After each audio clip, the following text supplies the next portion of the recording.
Dùng máy giấy ra chân tay bồng mưa khanh cá sông ní nè con xa tôi mó lên cầm nuôi ôi dài tôi quay sang ấy thì thằng ấy túc chân lên nhúng cho hải như thế mình xoay bà thả mà oh my god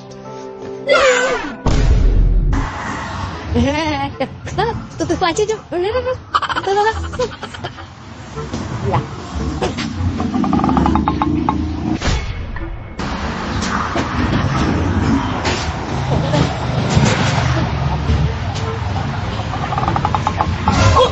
Nguyệt,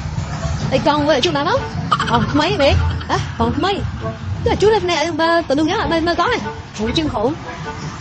bộ ải à, bộ xin với con kia à, rồi anh mà tôi chăm mà cầm nấu với con với chú lúc nào,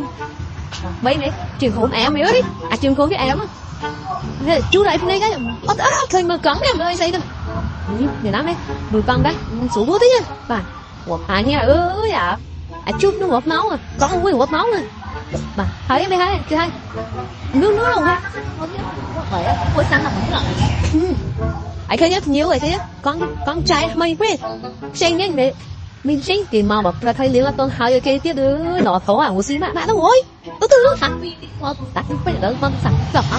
lại khơi nhé được mở đủ sáu bay đi chơi từng ngày tên vào nhập trong mấy cái đứa nha cả lúc pin vậy đấy dục lắm rằng tiền chỉ phải giải hạ được người lương thiếu đấy ai muốn nghe để lấy đúng không để miệng lên dương được mình là cũng chính quyền chính ấy này không sao sao liên không như ấy này không cặp tàm bán lại như bò này chúng ta anh việc đấng chụp bán hàng đó gì đặt khai giả như bơ chứ cứ cuối đấy này của bạn nhà thư dùng máy giấy ra chân tay bồng mưa khanh cá sông ní nè em ôn giá tôi mó lên cầm nuôi tôi quay sang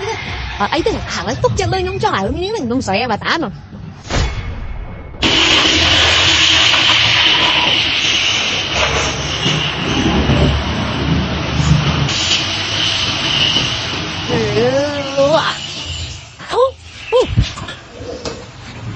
có mày đừng thế nhưng có người được thôi kìa miệng con đấy không hề thế này tao đúng không mơ chừng gạo mẹ của dạ bớt đi kìa hơi miền ban mơ mê là anh mơ nông phọt bạt ơi hay không biết cái thôi cá kia lên có kìa ai mơ ở đây ai mơ mà sao phọt linh ở đâu bây giờ mà mơ mà sao đều mơ ở sao thế wow luôn lại đi là khơi xảy máu đang là mấy trái ơi đấy nha hả muốn vào đó là cái tiếng này nghĩ bàn mơ cả như đỏ phố à từ theo nữa sao mẹ toán bánh anh bố anh sao mấy nữa trong đây chui nhìn người quá này bấy thôi nãy có ai trôi đó